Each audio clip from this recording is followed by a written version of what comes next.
applications, which is crime victims compensation. Ms. Adina Morris is going to talk to us a little bit about that and the best way to get those filled out, how they'll help our kids, and what the money could be used for. So I'll turn it over to you, and then I'll bring the extra paperwork on. Okay.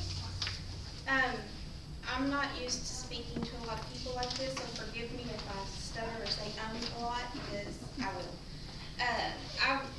She called me, Frances called me last week to see if I would speak to y'all, because sometimes you will be filling out crime victims compensation applications to help, and I'm not quite, Frances. Yes. What scenario, give me a scenario of when y'all would fill out this application. If we have a child that's been injured, or like you talked with me about a parent that would have a felony, in that type of situation, we would want to submit these applications for those kids. Okay, all right, I've got it.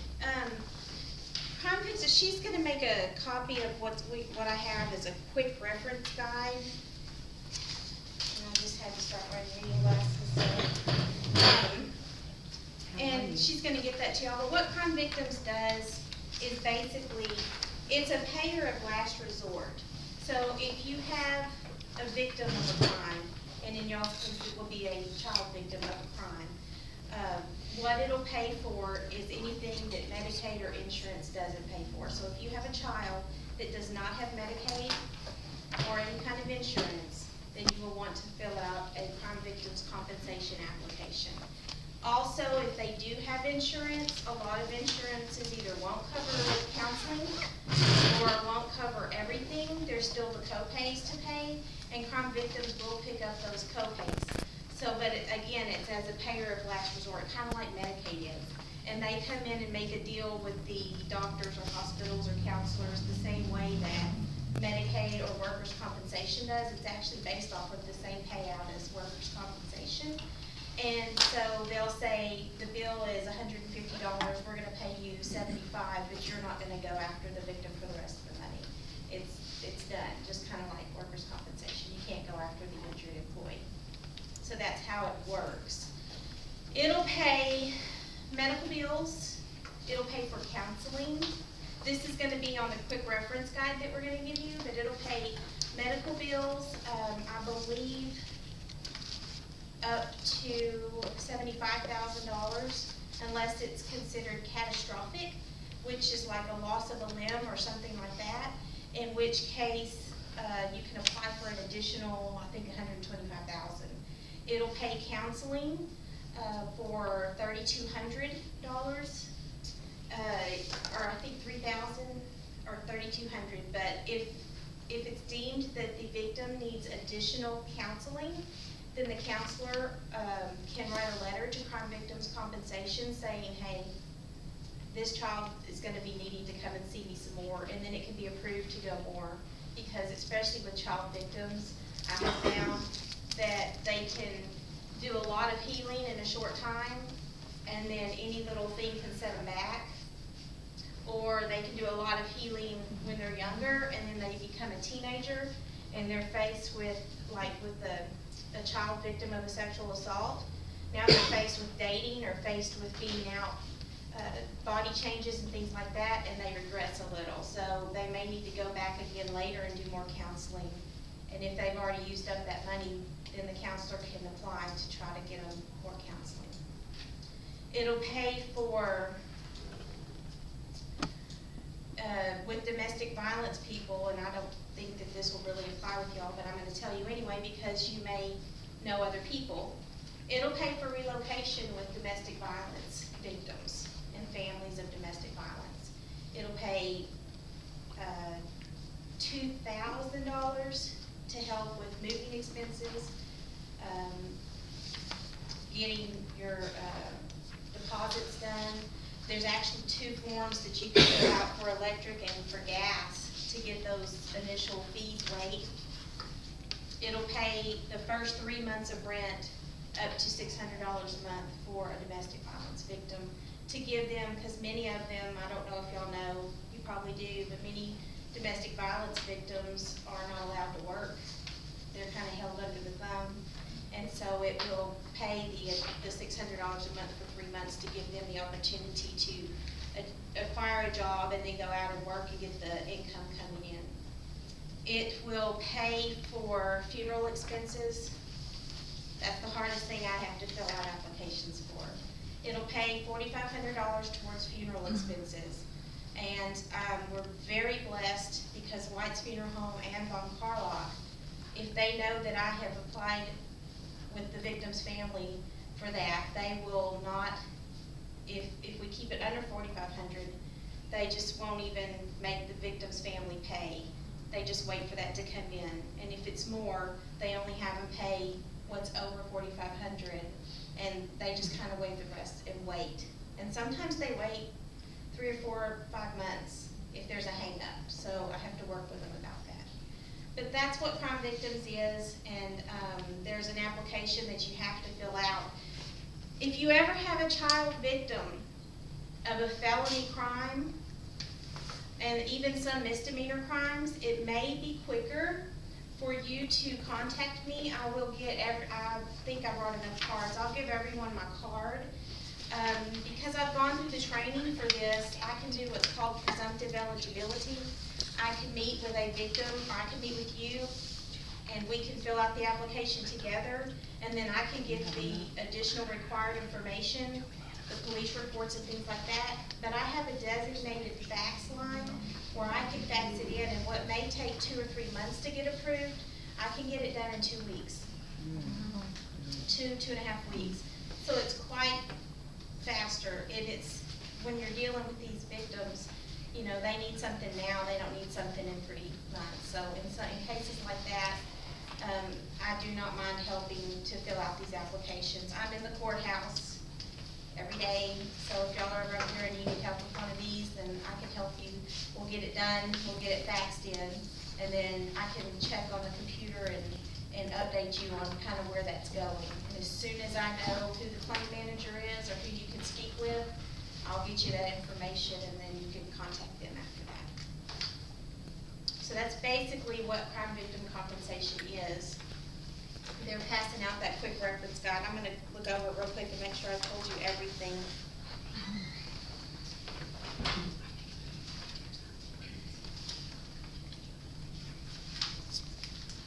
It will pay for, again, I'm not sure if y'all will ever have to worry about this, but it will pay for lost wages if there's an injury due to a crime and you have to miss work. It'll pay for some lost wages, I think up to $500 a week for a certain amount of time.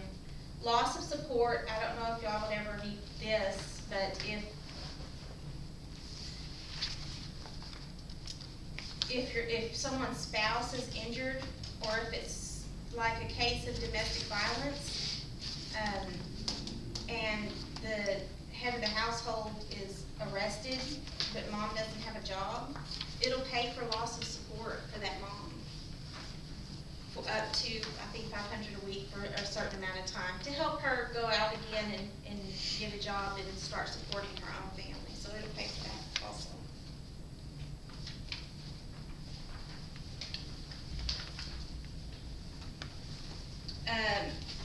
Daycare. If a father's killed in a drunk driving accident and the mom has to go and get a job, it'll cover for daycare for 90 days. When she first starts working. It has to be a licensed daycare, but it will cover. I don't think we all need to worry about crime scene cleanup. Replacement of property. It pays for replacement of property only if something is seized due to the crime, and I'll give you a couple of examples because I have the police, I need to do this for the police officers because I have so many victims of burglaries call me and go, I need that crime victims compensation because they stole my guns and they stole my truck and I need all that replaced. Well, it's not going to replace that. It just isn't. And I get that call at least once a week. It's going to replace a mattress that is seized for DNA evidence during a sexual assault. It's going to pay for carpeting in a room if they had to cut out a piece of the carpet because there's DNA evidence there. That's the only type of property that it's going to pay for. It'll pay for your car seat if they had to take it out of the car for some reason because of some evidence. It'll replace things like that, but it's not gonna replace. Crime victims compensation is only for personal injury crimes. It's not for property crimes at all. So it's not for victims of burglary or theft or anything like that. It will pay for attorney's fees for anyone who seeks an attorney's help in filling out the application. It'll pay for attorney's fees, but in our case, we're all here to do it for them, so there's no point in them having, to go to an attorney. Travel expenses to and from court, to and from the hospital, to and from counseling. If it's over 20 miles, they can get reimbursed for the travel expenses.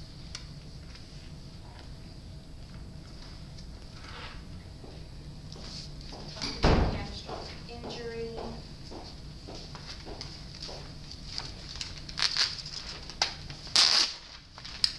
And then disabled peace officers. If a peace officer becomes disabled on the job, it'll pay his yearly salary up to $200,000 until that's gone. So every year, if they make $45,000, they'll pay $45,000 until the $200,000 is gone. So that's kind of what crime victim compensation will pay for and how it works. The application, did everyone get an application? It's gonna look like this. There you go.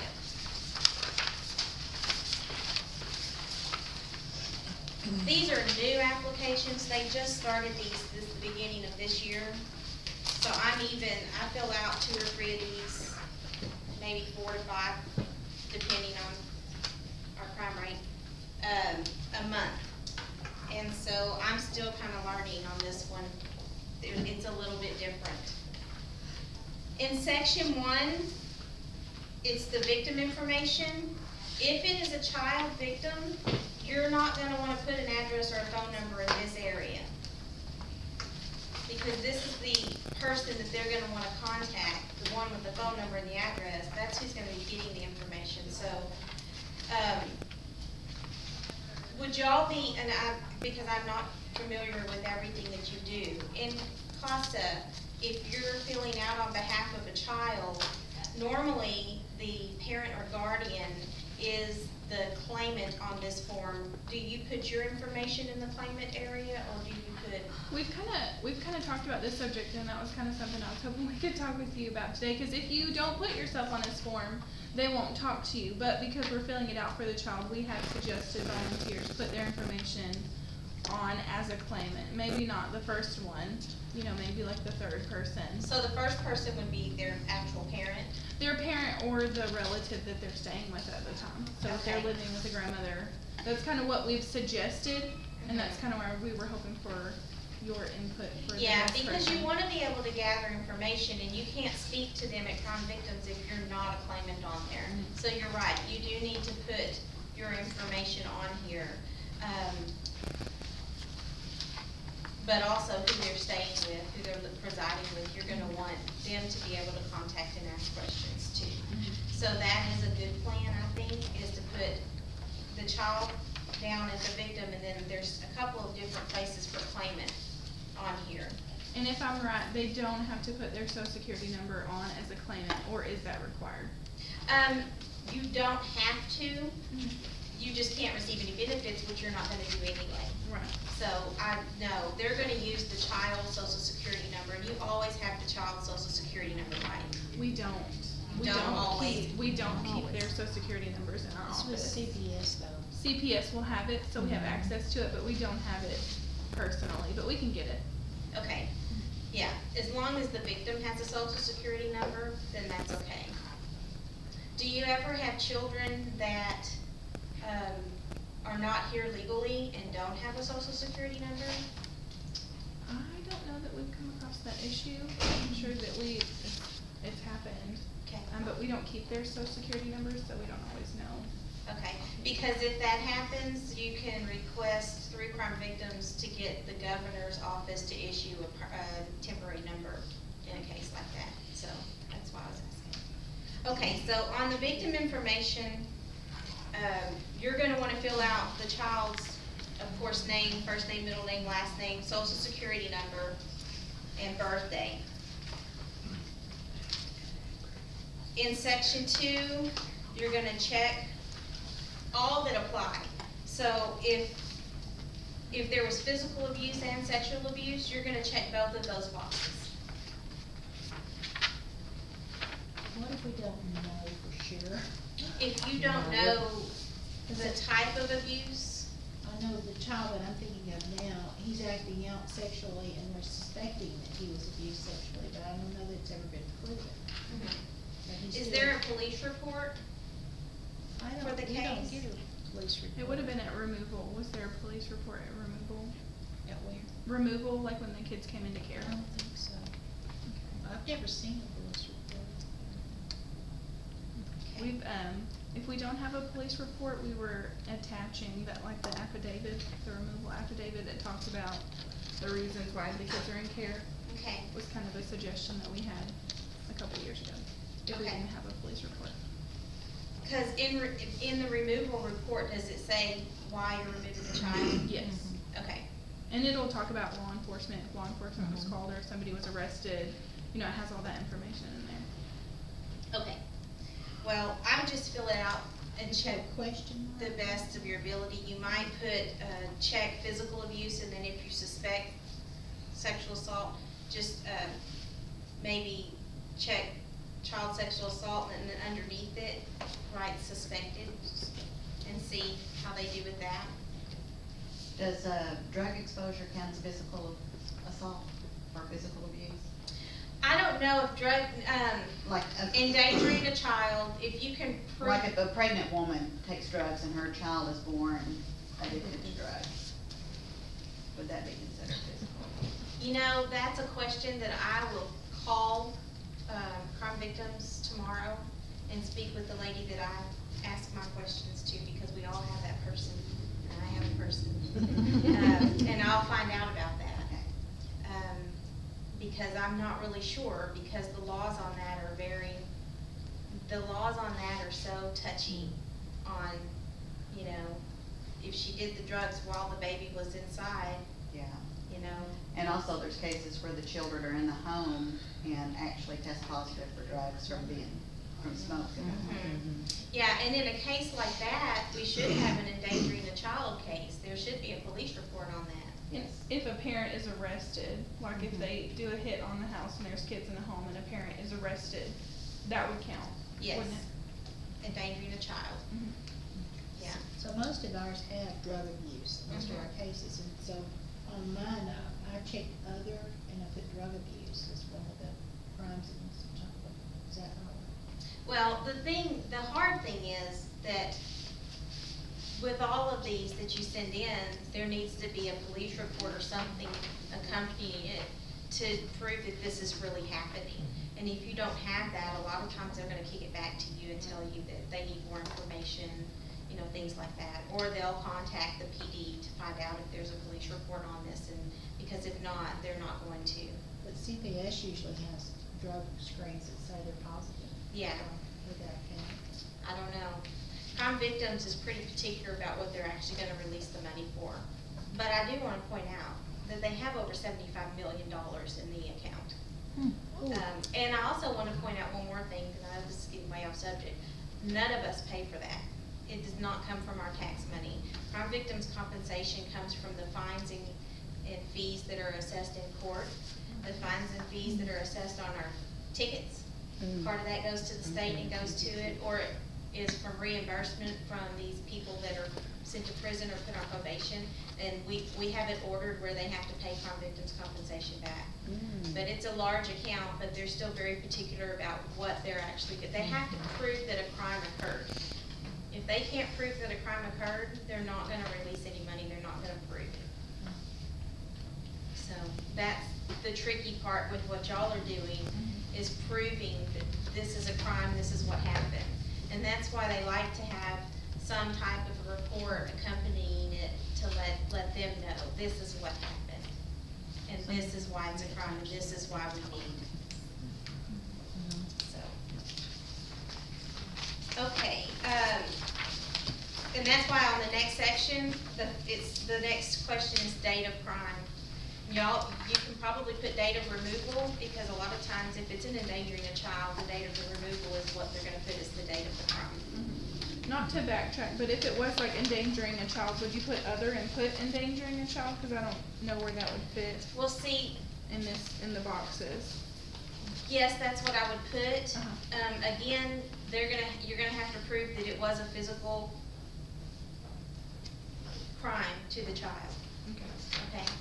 So make sure you have accompanying documents that state that the child was going to have to go through this, and it's gotta be something physical. So just living in the house, they're not gonna if they're living in the house and the drugs are sitting over there, but the child doesn't test positive for drugs, that didn't physically harm that child.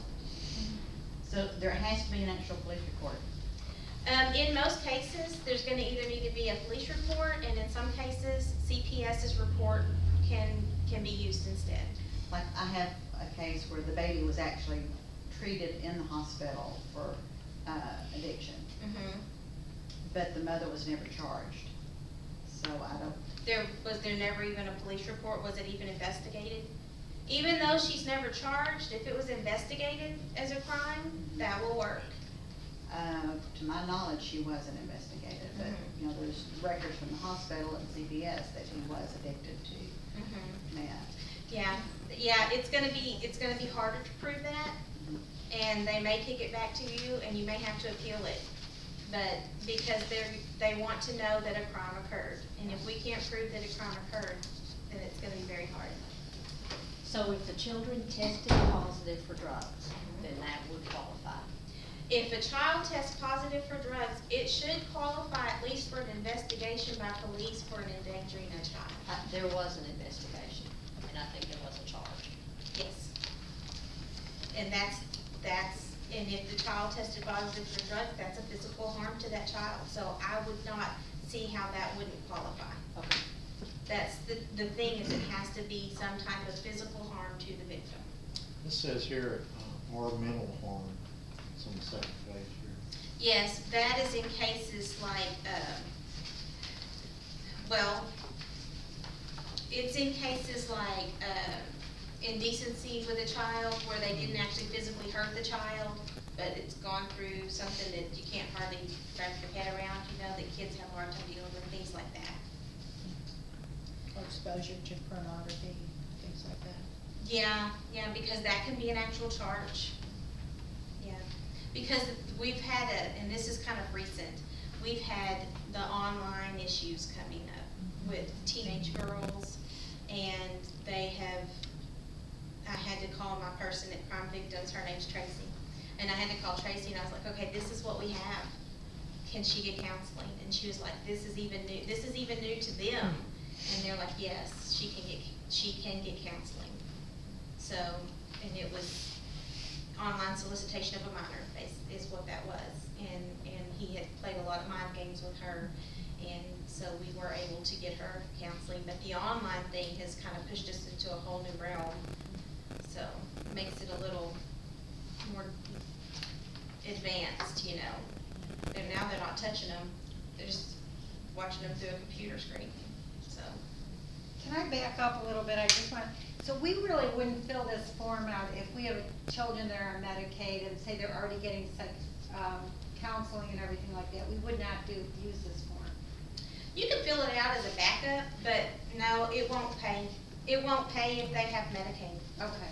Yeah, because Medicaid will cover counseling for a child. Medicaid will cover all the medical expenses for a child. Right. You know, the only thing that Medicaid, and I don't know if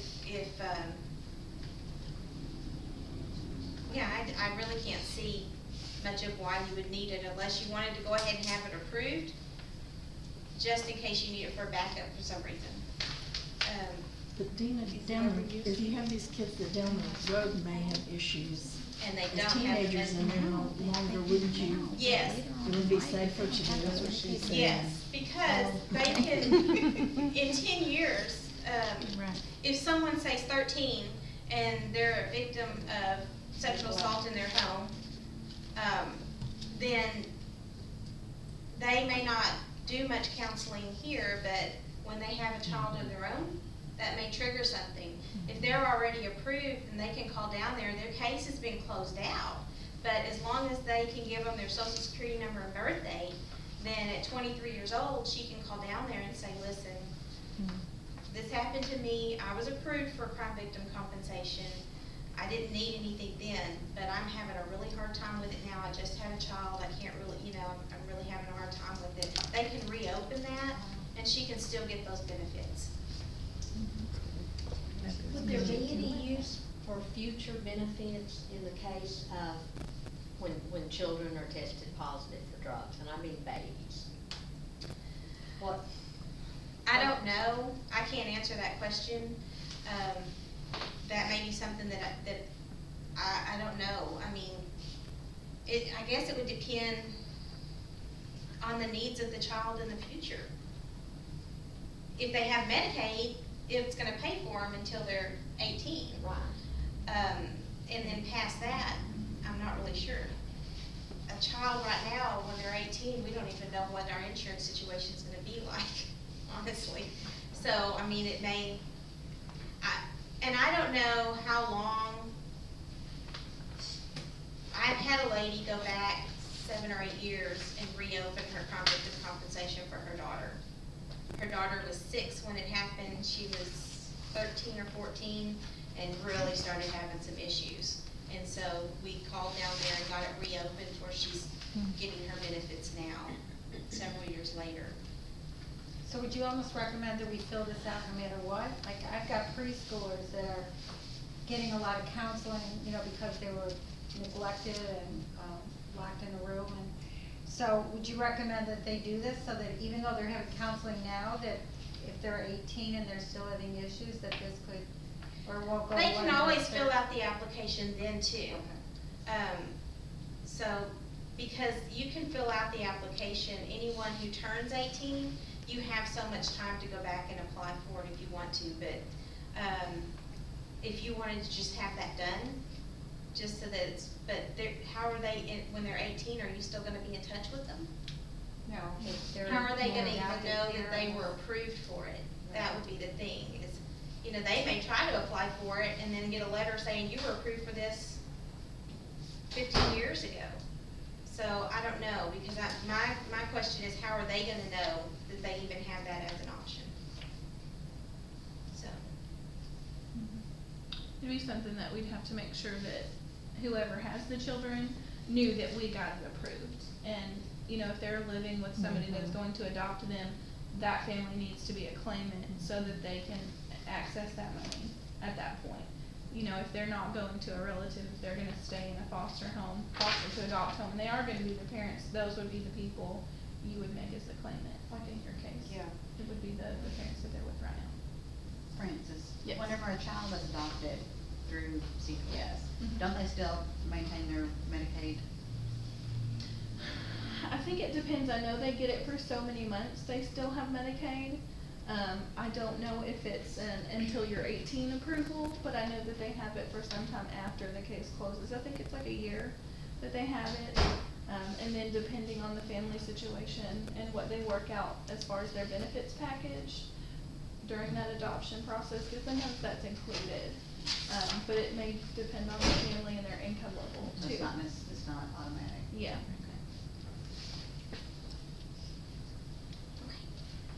Any more questions? We've proven it's happened, they're in jail, and we're moving forward from there. So mine is very fact-based on mine, and y'all's is a little bit different in, you're trying to determine what's going on and figure it out, so it makes it a little harder. And when I deal with these things, we know they need it now. And yours, and in a few of mine, in the future, they're gonna have a lot more issues. So it's a little bit different for me when I'm filling this out.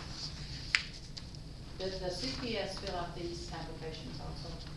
If there's a case that CPS is working, where they would need to fill out one of these, more than likely, we have a police report going along with it, which means more than likely, I'm gonna be involved in it too, and I meet with the people. Like, we have some cases right now happening at the Children's Alliance Center, and we have, CPS involved and the police involved and I'm involved. We're all part of the multidisciplinary team at the Children's Alliance Center. So we sit and visit once a month about these cases, and anything that I click on where I need to be meeting with parents or guardians or anybody, I make sure to make phone calls and get that done. So, in other cases, I mean, they may, but I've never heard of them doing it, but I can't tell you that they don't. I know that when I'm involved with CPS, I'm the one that does this. So, and that's as far as my knowledge goes, is whenever I'm involved. So are you saying to get this approved, there has to be some kind of police arrest or something? Not necessarily arrest, but there has to be some type of an investigation, whether it's CPS or the police. And all of ours- Because they're both considered some type of law enforcement. Right, so if they were, the children were taken away, put in foster care, which all of ours are, and it says, were they arrested? We don't really know for sure, but probably unknown, we just put unknown for that. And that's not gonna just like, Now, what they're gonna do is whenever you send the application down there, they're gonna go to the local law enforcement, send a request and see if there's any information on that defendant. so just check unknown on both of those down there. That's what I would do, yes. Because it is unknown, so. And they'll send the information to the law enforcement, they'll wait, and then they'll gather the information and send it back to them. That's what takes a while. Have any of you filled out one of these and it's gotten approved? I did with you Oh, a couple of so, years ago. Yeah, that's a little different, yeah. Because some people will fill these out and just mail them in, and it really does take 2, 3, sometimes 4 months to get it approved because of the going back and forth between crime victims and law enforcement, and then gathering information before they'll approve it. So but when you go through me, it's pretty quick, so. Are you over Weatherford as well? No, ma'am. Okay, is there a counterpart in Weatherford? Yes, ma'am. There is. There's 2 ladies in Weatherford that you can go to. The county attorney has Lisa Mearhall. Really sweet lady, y'all will love her. And she's the victims coordinator for the county attorney over there. And then the district attorney's office has a new girl, and I can't remember her name, but also the victims coordinator. And I'll give you my card. It's basically the same job description as me, but for the district and county attorney's office over there. It used to be Terry Stout, It's didn't it, with the not. district? Yes. And she left, cause I had reached out to her, cause she used to be our contact. Mhm. And she's like, I'm not with the DA's office anymore, I'm so sorry, and I was like, what do I do? You know, who do I call? Cause like you said, everybody has that person They do. that they call. I've been doing this for almost 6 years now, and my first few months I went over and would spend the days with Terry and going over everything and learning, and she told me, she said, I remember this, she said, well, I hope to see you in 3 years. And I was like, okay, and she said, that's the burnout rate for our job. I said, 3 years? And she said, yep. And I said, well, how long have you been doing it? And she was like 11 years or something like that. And I said, well, I hope to see you in 3 years too. And now she's gone and I'm still here, and I'm like, I must be doing something okay. Yeah. So, the bottom half of the first page is basically crime information. Just fill it out to the best of your ability. If you don't know or have to check unknown, that's fine. I get most of my information from the police reports. Again, if it's an investigation that's going on through the PD, y'all can always call me and I'll see if I can't get the police report and help you fill this out, and I'll just do it from my end. It'll be a lot faster. Page 2 is going to be the claimant, claimant 1, claimant 2, and claimant 3 information. You will want to make sure that you have whoever the child is staying with as claimant 1. You think it's a foster care? Well, whoever is the guardian of the child. CPS would be. You may want to put the CPS, Family-Based Services Worker, on there. The caseworker? Yes, but you're gonna need a parent or guardian of the child to be the claimant, and then you can put you as the second claimant so that you can gather information. I was just automatically going you down to 3, because you said, make sure you're like the 3rd or something. Well, you just wanna make sure that the parent or guardian of the child is claimant number 1, and then you can be claimant number 2, just so you can gather information. So their caseworker would be the first name and all that, Mm-hmm. and we need to get their mailing address and all that, or? Yeah, because they're gonna need to be updated and get information. So I would definitely make sure that you have their information on there.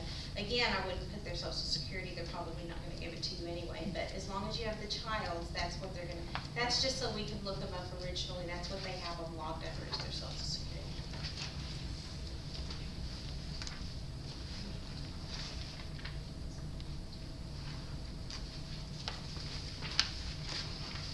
On the relationship to victim, make sure you fill that out, and make sure you fill it out for the guardian and for you, because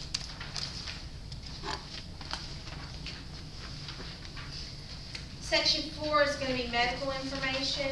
If you had a child that went to the hospital because they were addicted to drugs, this is where you're gonna fill that information out. Did the child have to go to the hospital? Check yes, and fill out this information as best as you can. This would be at the time of the crime, though, right? Yes, ma'am. Even though Or they- even if they've been away a few days and then they start having withdrawals and you have to take them, go ahead and fill this part out. And any accompanying documents, if you have any of those hospital records or anything that you got, like when the child's discharged, anything like that, make sure you have that attached to this. Because that helps them see that something really did happen. That helps with the approval. One of these things, it says, does the victim have a new disability due to the crime? I have one child that they're saying is autistic, and they think it's because the mother took drugs. Check yes. Yes. Yeah.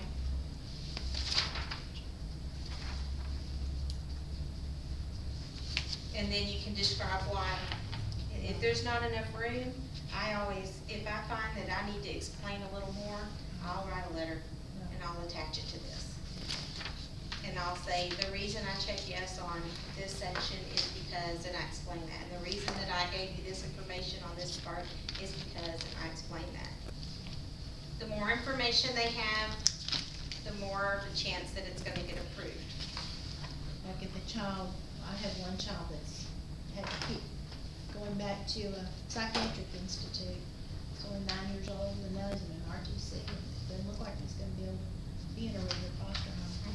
So would that be? And it's because of something that happened to him as a child? Yes. I would put it on there. I would just give them all the information that you can. The bottom part is going to ask you about medical insurance. If they have Medicaid or Medicare, you wanna check that they do. And put where it says name of medical insurance company or benefit plan, I would put it there also. See, this is the part that I'm having to reread, because this is all new to me.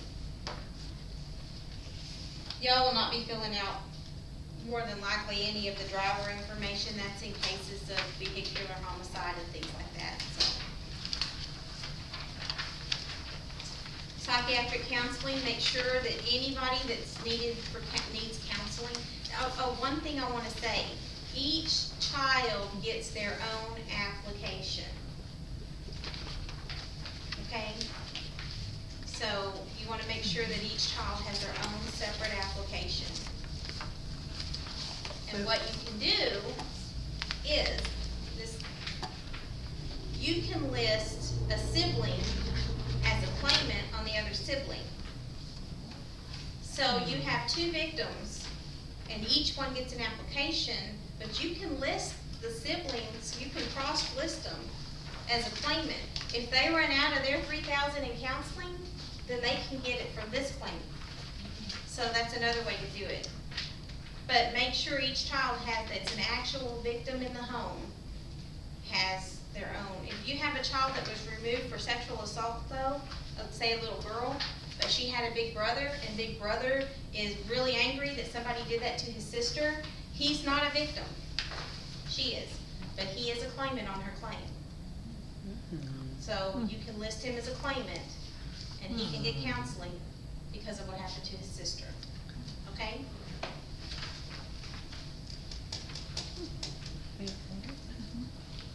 So the claimant one would always be like the CPS worker, Yes, ma'am. and then, Well, honestly, yes, ma'am. You want an adult to be claimant one. And then if there's a sibling that you feel needs something, put them down too. so maybe run a copy of this, because like there'd be 3 children, and if I put the caseworker number 1, and I'm number 3. You can add another page to that, yes. Adina, if they're living with, let's say, a grandparent or an aunt or uncle, would we want to put them on as a claimant as well? Not necessarily just CPS? Yes, well, yeah. Matter of fact, I would, if they're living with them and they're gonna be living with them, I would just put them down. So if your kids are no chance of going home, and they're already with a grandma or an aunt or uncle or something like that, put them on there versus CPS. I'm gonna take a break for just. Okay, yay.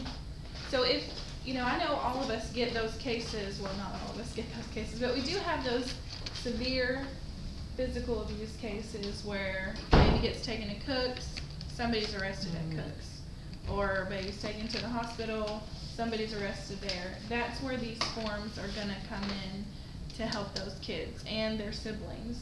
Yes. At what point in the case do we need to fill these out? At the very beginning or? At any later time, on? you can Anytime. fill it out. In the beginning would probably be good. That way, like she said, it takes a couple of months to get it approved. So let's not wait till the end, because if their Medicaid does run out for some reason and they need counseling, this may already be started if we had done it in the beginning of the case. So Francis, what procedure should we follow to do this, to file this? Do we get the information, fill it out, do we turn it into you, do we send it in ourselves, do we submit it through Adina? Well, like Adina, I think Adina might have mentioned it earlier, if we think that there's a felony or potential for felony, like we have a case right now where a baby was injured at the hand of his parents.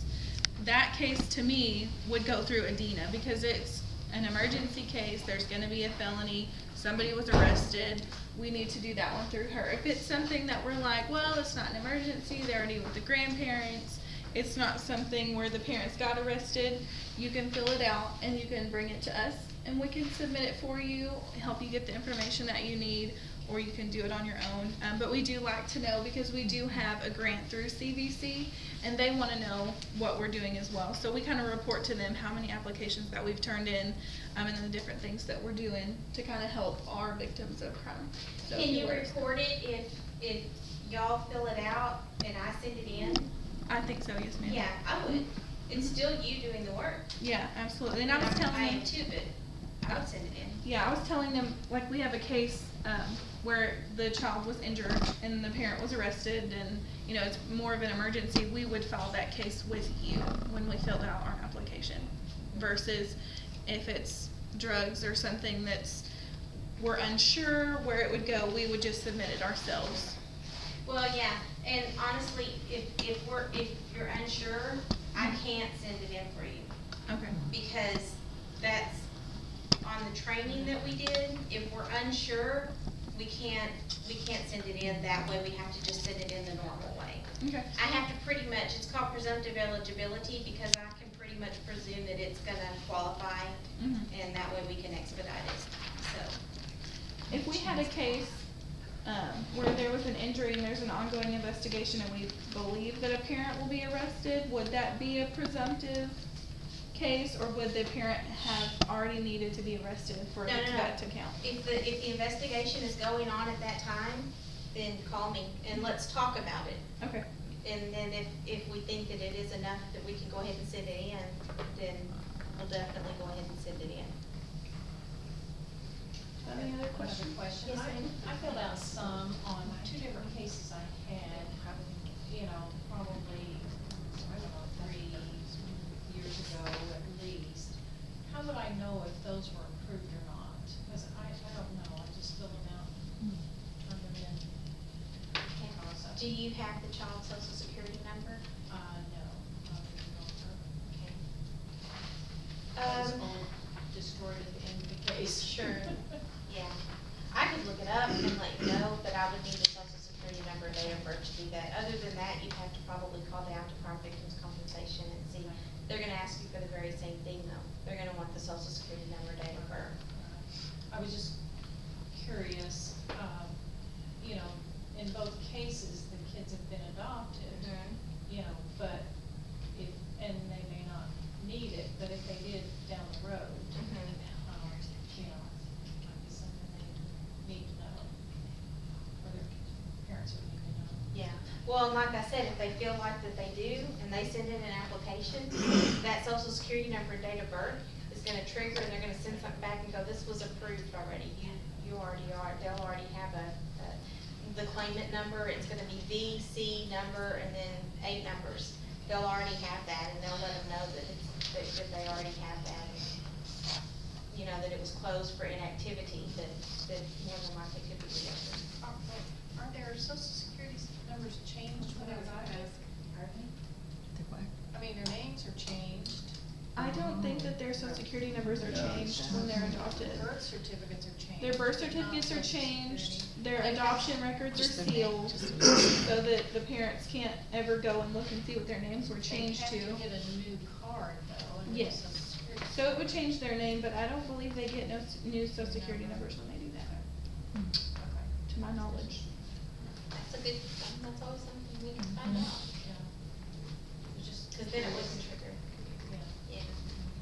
Okay. Because I know, all these kids involved, you know, they're still struggling, you know, they've been adopted for 2+ years, and they're still going to counseling, still going, you know, having struggling in school, and having medical issues, you know, anyway. I'm sure it's gonna be a lifetime thing. Yeah, it is with many victims, yeah. Okay, we're ready? Anything else? Don't think we're gonna be filling out employment information for the victim. Claimant employment information, I believe that because of the situation that y'all are in, I wouldn't even fill that out. Just leave that blank.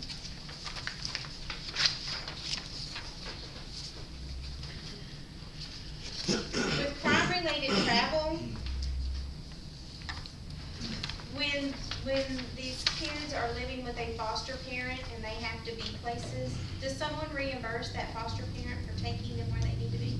I don't think they get mileage reimbursement, but I know they get like a stipend every month for the care of that child, but I don't know if they get mileage I wonder reimbursement. if that's included.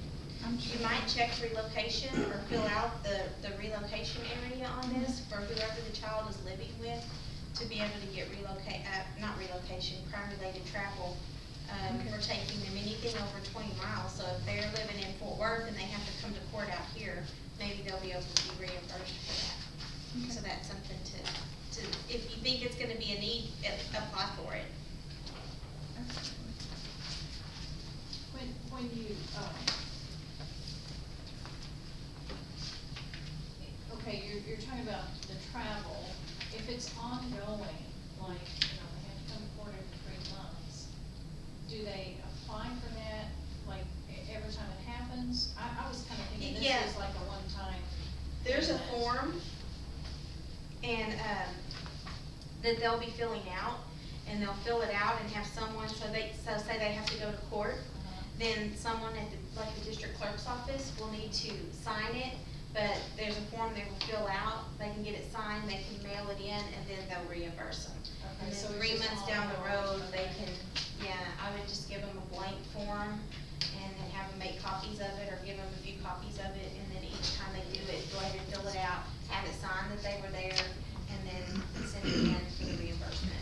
Adina, where is that, mileage reimbursement form? Is it on the CVC website? Or is that something that after they get approved, I we believe would it's get? on there, but they can also get it once they're approved. Okay. If it's not, I have copies of it in my office, so if y'all ever need anything like that, call me and I can fax it to you.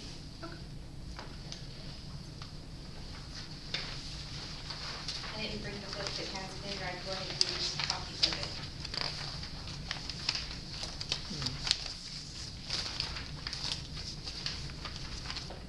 The minor child or dependent care, I'm gonna ask another question that I'm not familiar with. If the child is placed with a family member, and they work, and now they have to put the child in childcare, is there something that covers that for them? There is a child care subsidy if the family qualifies, they have to be working full-time, but it's not like instant. So when the kids come to the relative, it usually takes a month to 2 months, maybe even 3 months for that to be approved, cause there has to be And does certain it steps. backtrack and pay from the beginning, or I don't- only I starts don't at think that so. time? I think it just starts. Then from the I date would it's say approved. check that and see if we, they can qualify to get that too, until the other kicks in. Because it only covers for 90 days, and you're Right. telling me it takes almost 90 days for them to get approved, so I would go ahead and ask for it and see if they could get it. The Department of Justice information, that's for their statistics, and so just fill that out the best that you can. The attorney information, I already told y'all that there are attorneys that will charge people for filling these out for them. Don't let anyone do that, send them to y'all or to me, we'll do it for them. But there are attorneys that people don't know, they take it to the attorney, and the attorney will charge them, or they'll get reimbursed through this. I think it'll pay $300 or around that for $300 for a form. to fill this out and send it in. Wow. So anyway, we don't have to fill that part out. Lawsuit or other settlement, you're not gonna be filling that part out either. That's like in a car accident when, someone loses a leg in a car accident and they're filing a suit. They're expected to pay the money back to crime victim compensation if they're awarded anything in the future. Application assistance.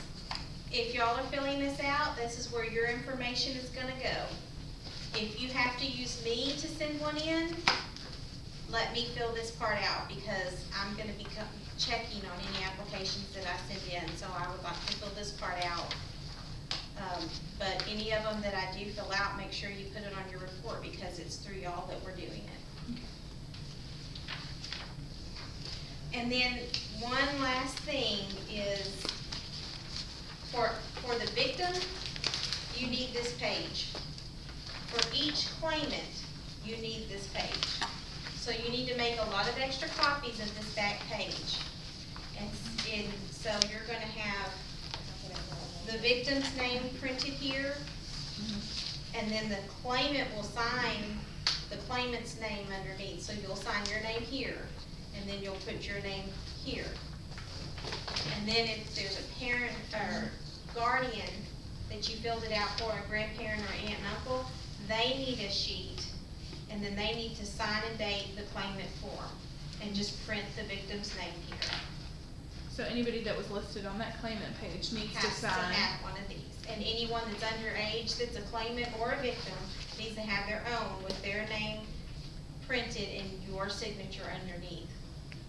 Each child must have a form with each claimant having a form. Not separate. Yes, ma'am. Each child that's a victim, because you may have 3 children, but only one of them actually be a victim. Each child that's a victim can have a form. Each form, for every person listed under victim and claimant, you need one of these. So if you have 2 claimants and a victim, you need to have 3 of these filled out.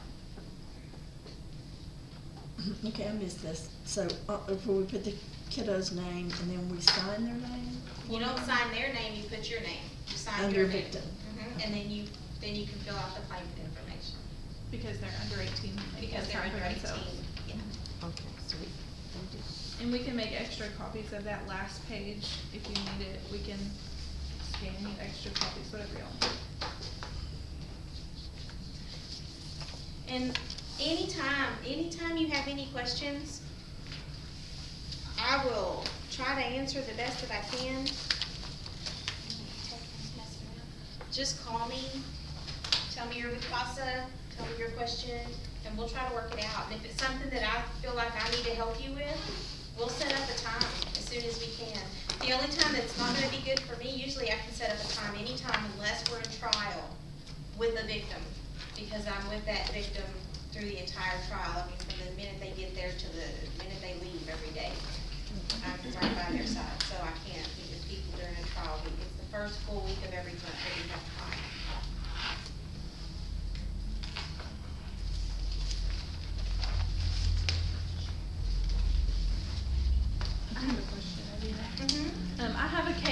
that we've been thinking about, and the child was removed due to, law enforcement arrest, that was drugs and all those things. So we were gonna submit an application for that child. That child was also abused in care. There was an investigation, there is a report. Would that child get 2 applications, or would it be one with multiple? You can check all boxes that apply. Okay, So And then the if there's a date- physical abuse and a sexual abuse, you can check both boxes. okay, So just check, and if it's physical abuse or something else, just check that other box and write down what it is. okay, and then the date of the arrest or the date of the crime, could we put 2 dates in there? Cause if it's 2 separate crimes, cause one of them was Yeah. from a parent and one of them was from a foster parent. So would we just like scan and attach an additional page, or do like you said, and Okay, add a we're letter? talking about two defendants, Mhm. 2 separate, I would do 2 applications. Okay. Yeah, 2 separate. 2 That's where we're separate, like- totally separate incidents. I would do Mhm. 2 applications. Okay. Yeah. Yeah, one of them, I think that I checked with some people, and there is an ongoing investigation, so I don't know if that one would be priority over the removal, or if we would send them in together. They don't ask it anymore that I can see, but they used to say, have you ever applied for crime victims before? Because you're gonna have the same claim number, cause you're the same person. Mhm. You'll just have 2 different cases going. So if you apply for one and then a few months later apply again for something different, Mhm. make sure that you put somewhere in there, this victim has applied before and this was their claim number.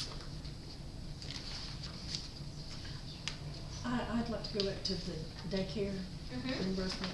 If it takes a couple of months or so for this application to be approved, and if it takes a couple of months for the, childcare to kick in, that they may, will this program pay it, reimburse for the first month? Yes, that's actually all that it will do. It will not So pay it upfront. actually goes back On to. daycare, it reimburses, It's a so, reimbursement yes, for those approval. first 3 months before they're approved, have them say, but it has to be a licensed daycare. They can't have their neighbor babysitting. Right. Which after a case that I've had recently, you don't want just your neighbor babysitting. Make sure it's a licensed daycare if you're gonna take your children. Sorry. It's true, yeah. John, any other questions about the application? Applications in most of our case files, when we give them away, it's a very tedious application. And it's time consuming, but it is important, we think, to at least go ahead and apply. If the kids need it 5 years from now when they're not in care anymore and they're with grandma and they need some counseling and they're not on Medicaid, this could help them. And the only thing that they can say is no, I mean. That's the truth. They, and that's why whenever we know for sure something happened and I can get my hands on a police report or a CPS report, then, and I agree that this is gonna pass, I can send that in for you and we can get it done quickly. But the other ones, if you're not sure, apply for it and mail it in. And just apply for it and mail it in. They can tell you no. Yeah, that's all they They, can they say. don't mind telling you no, if it's not gonna work, it's not gonna work. They may not tell you no, they may say, we're not sure, we need some more information, and they may ask you to gather a little more information for them. But either way, you could at least try it and see.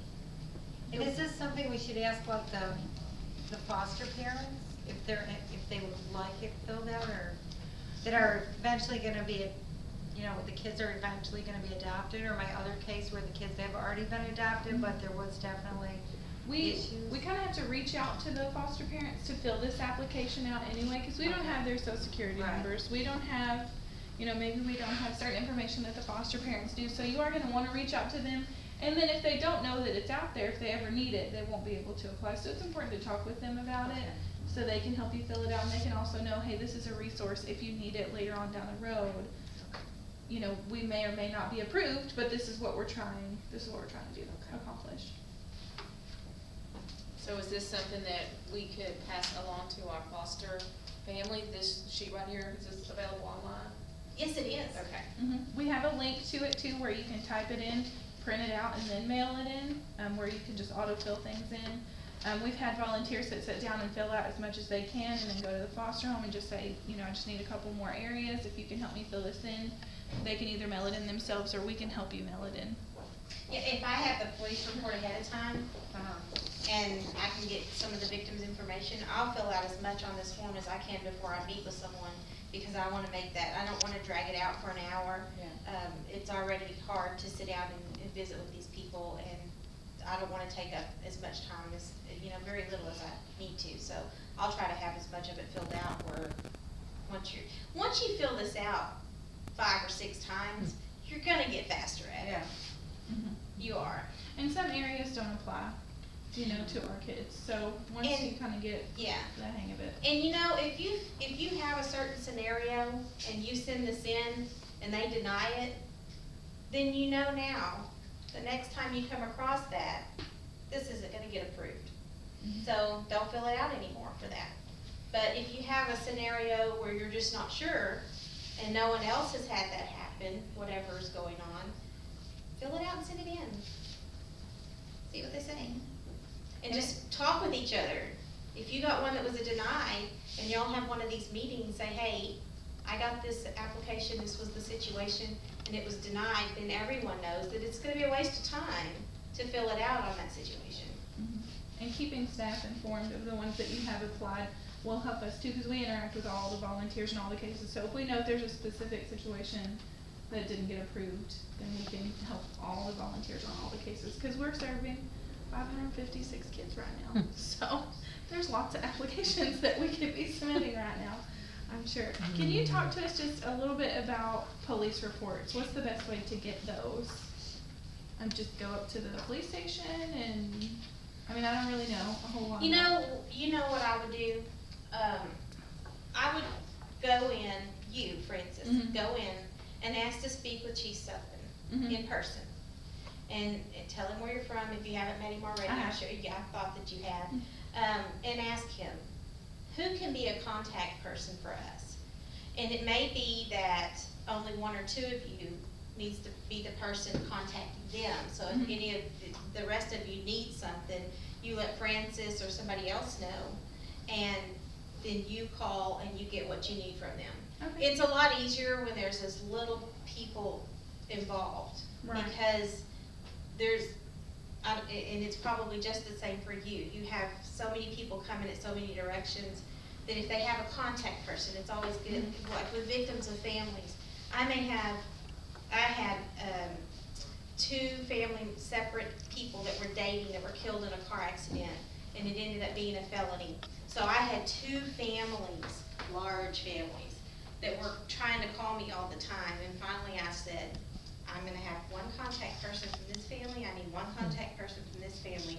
Any questions come through them, and it makes it so much easier. Well, it's gonna be the same with the police department. Okay. If you have, you be your contact person for CASA, and that person be the contact person for. The police department. Okay. Yeah, That's a good suggestion. yeah. So I would talk to Chief Sullivan, just ask him who can be your contact person. Okay. So Do you more than have- likely, you're gonna be talking to Randy Wright. That's usually the The contact person, person. yeah. And then, you know, they can get you anything that you need. Absolutely. And then anybody else, y'all can call Francis. You do anyway, right? Most of the time. Anything else that y'all might have questions about that I can try to answer? I'm gonna go back to the beginning. Okay, you said it's a last resource, so anything that insurance or Medicaid doesn't cover. Okay, if they are on insurance, I understand you said it would pick up like that deductible or the 20%? Well, you can always, yes, just send those in and see if crime victims will pay them. I've had them pay them before. So, because here's the way they think about that. If you are a rape victim, you didn't ask to be a rape victim. You shouldn't have to pay a single cent because of what happened to you. You shouldn't have to replace that mattress. You shouldn't have to pay to move out of your house because somebody came into your house and violated you. That's, you shouldn't, by law, you shouldn't have to, you have rights. And those rights ensure that you shouldn't have to be out of pocket or out of anything because of a crime that happened to you. You didn't choose to be there. So anything above and beyond, it's gonna pay. It's gonna pay. But didn't you say they won't cover any property loss? And why I said mattress is because if someone's sexually assaulted in their home, in the bedroom, we can take that mattress and get DNA evidence from it. It's seized by the police, so we'll cover that. Also, Mattress Giant will donate mattresses and pillows to victims of sexual assault, just so y'all know. That sounds sweet. I've had them do that before. Do y'all have any other questions for Adina? I just wanted, so do CPS ever fill out these forms too, or not? To my knowledge, they don't. They don't. But that's just, I haven't ever worked with CPS, I don't know. Yeah. But to my knowledge, they don't. They And always have. to mine, they don't. They Okay. usually will, if someone needs something like that, usually it's during an investigation and they'll contact me. Okay. Here, that's how it works. I don't know about other counties, but I know here, the CPS workers, and I work really close together and things like that. Thank you so much. You're welcome. There is a stack of applications on the desk up there, so if you want, you know you have a little family that you wanna submit these applications for, you can take a couple of blank copies. I'll email, the link out to you guys tomorrow if you want that. That way you can always go in and have the most up-to-date application. We are trying to get a lot of these submitted within this month and next month, just cause it's kind of the end of the year. So, you know, if y'all have some that you want us to get done, just let us know, we'll kind of help you do those for that. Did I have enough cards for everybody? Did I have just enough cards? I think you had just, That's like There's one left. Oh. thank you. You're welcome.